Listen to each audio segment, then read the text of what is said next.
नमस्कार।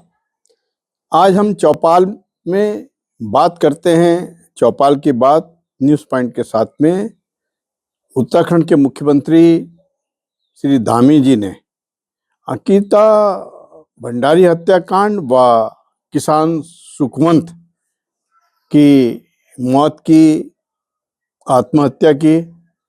बेशक अंकिता भंडारी की सीबीआई जांच के आदेश किए हों या सुखवंत सके जो वो सरकार निकम्मी है, जो सरकार निकम्मी है वो सरकार बदलनी है। किसानों की हत्यारी सरकार हाय हाय हाय हाय हाय हाय, किसानों की हत्यारी सरकार हाय हाय हाय हाय हाय हाय।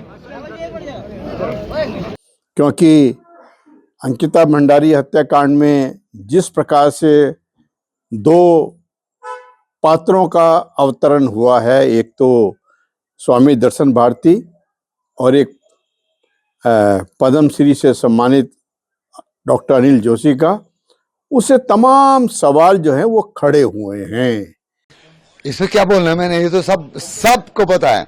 मैंने तो इतना काम किया कि जब मेरे प्रदेश में बड़ी अस्थिरता का माहौल था, सुरेश राठौर भाग गया तो भाई हमने का प्रयास किया, हमने एक लड़की को समझाया कि तुम्हें जाना चाहिए, पुलिस का सहयोग करना चाहिए। अगर तुम्हारे पास कोई एविडेंस है तो तुम्हें पुलिस को देना चाहिए और उसको भरोसा दे करके।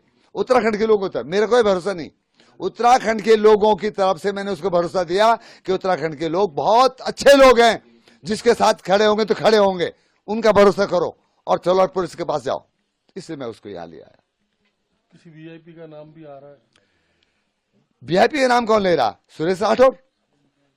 अब सुरेश राठौर के कहने से कल सुरेश राठौर में रहेगा, क्या वो वीआईपी हो गया? इसीलिए मैं कह रहा हूं आपके माध्यम से कि सुरेश राठौर की नार्को टेस्ट कराए और उसके बाद अंकिता भंडारी की न्याय की तरफ चले।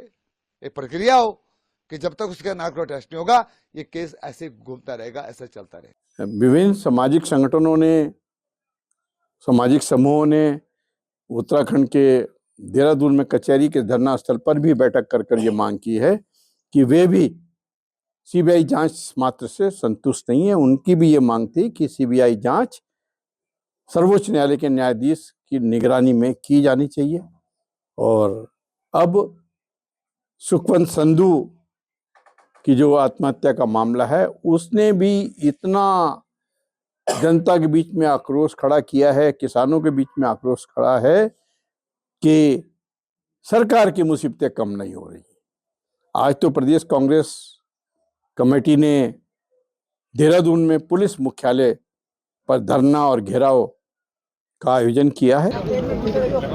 जब जब धामी डरता है पुलिस को आगे करता है, जब जब धामी डरता है पुलिस को आगे करता है। पुलिस प्रशासन होश में आओ, होश में आओ, होश में आओ। पुलिस प्रशासन होश में आओ, होश में आओ, होश में आओ। होश में तुमको आना होगा, वरना तुमको जाना होगा। होश में तुमको आना होगा, वरना तुमको जाना होगा। जब जब धामी डरता है पुलिस को आगे करता है। उसमें भी अपना आक्रोश व्यक्त करने में कांग्रेस पार्टी ने पूरा जोर लगाया है।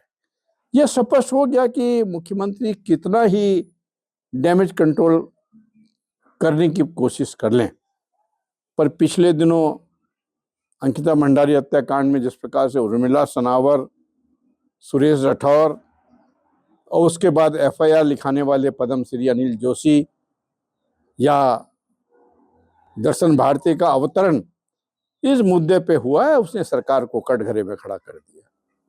सब लोगों का मानना है कि कहीं ना कहीं इस घटना पर वीआईपी को बचाने की कार्रवाई की जा रही है।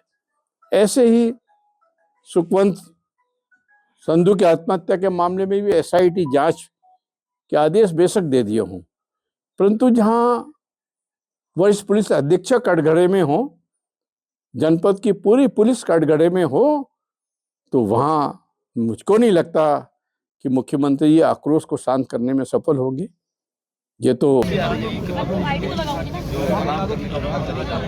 आरोप पुलिस पर है। अरे ये कैमरे की लाइट पकड़ यार, आरोप पुलिस पर है और जांच पुलिस पर है। एसआईटी किसकी है? एसआईटी उत्तराखंड पुलिस की तो एसआईटी है। तो हम मांगे ये कर रहे हैं कि चूंकि आरोप पुलिस पर है, पुलिस के उन अधिकारियों को सस्पेंड किया जाए, उन पर एफआईआर दर्ज हो, सीबीआई को जांच सौंपी जाए और सीबीआई एसआईटी बनाए। यही तो हम कह रहे हैं। और मुख्यमंत्री को कितनी मिर्च लगी है कि उनके चहेते अधिकारियों पर जनता हाथ डालने लगी। बड़ी मिर्च लग रही है मुख्यमंत्री, और बड़ा हास्यास्पद दृश्य इस प्रदेश में बन गया है कि खुलेआम मुख्यमंत्री अपराधियों के साथ खड़े हैं।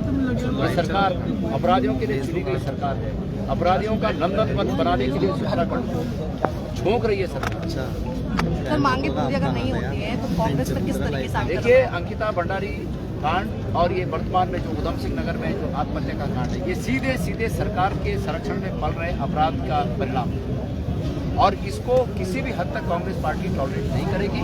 सरकार भाई इसी में है कि सरकार अंकिता भंडारी मामले में समग्र जांच, जिन बिंदुओं मतलब जो हम कह रहे हैं कि इसकी समग्र जांच हो, वो जांच उसका जो भारत सरकार को उन्होंने प्रतिबद्ध भेजा है वो सार्वजनिक करे, दिखाए हमें कि क्या क्या जांच होनी चाहिए। एक वो अंकिता भंडारी के माता पिता के एप्लीकेशन को आधार बनाकर जांच होनी चाहिए, और दूसरी इस प्रकरण में सुखवंत सिंह प्रकरण में जो सुखवंत सिंह ने 70 अधिकारियों को इस प्रदेश के न्यायालय, माननीय न्यायालय को, मुख्यमंत्री को, सब मंत्रियों को जो पत्र भेजा, ये पत्र है वो, ये पत्र में जो बिंदु दर्शित इन्होंने दिखाए हैं, लिखे हैं, इन तमाम बिंदुओं पर जांच हो। इस प्रदेश में अगर आप इसको बारीकी से पढ़ेंगे ना, जो भी व्यक्ति इसको बारीकी से पढ़ेगा, समय तक बता रखा है, समय बता रखा है। दूसरी सबसे बड़ी बात यह है, नेता प्रतिपक्षी, इसमें ये लिखा हुआ है इस व्यक्ति ने कि मेरे को कहा गया, मतलब मेरे जाति और धर्म पर आक्षेप किया गया कि तुम फलाने धर्म का है, तुम तो ये होते और वो होते हो। मतलब मैं अपने मुँह से कह नहीं सकता, ये लिखा है, बड़े गंदे बोला बोला इस तरह।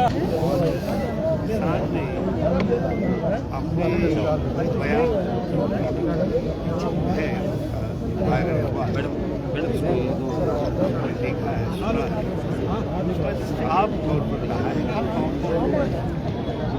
और सब लोगों को नाम एफआईआर मांग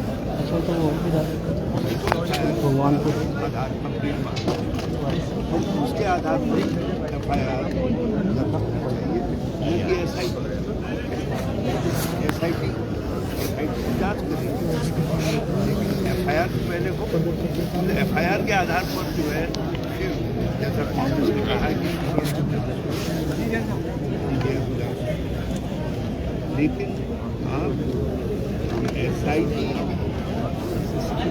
का गठन करके चीज़ों को टाल नहीं सकते। एफआईआर करनी नहीं चाहिए, और एफआईआर जैसे करना, जितने पुलिस के अधिकारी या दूसरे लोग उसमें नामजद किए हैं क्योंकि उसका बयान ही जो है उसको आधार माना जाना चाहिए, वो सबसे बोलो 2 मिनट। हाँ, खड़े हो जाओ अध्यक्ष जी। लगता है पिछले 2-3 वर्ष के जो घटनाक्रम अपराधों पर देखा जाए, महिला अपराधों पे देखा जाए, बलात्कार के मामले में देखा जाए, प्रदेश के अंदर अपराधों का ग्राफ निरंतर बढ़ा है, और कहीं ना कहीं सरकार, पुलिस और प्रशासन, भू माफियाओं का जो नेक्सस है वो जनता के बीच में चर्चा का विषय है।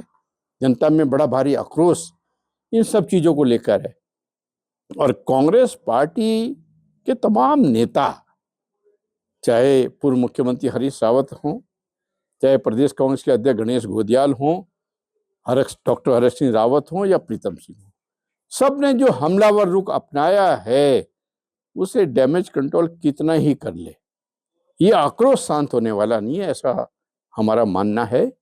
और सोशल मीडिया में भी जो बातें आ रही हैं, जो वीडियो वायरल हो रहा है, जो सामाजिक संगठन सरकार पर हमलावर हैं, उससे स्पष्ट लगता है कि कुछ ना कुछ ये आक्रोश 2027 में कर रहेगा। आज चौपाल में बस इतना ही। नमस्कार।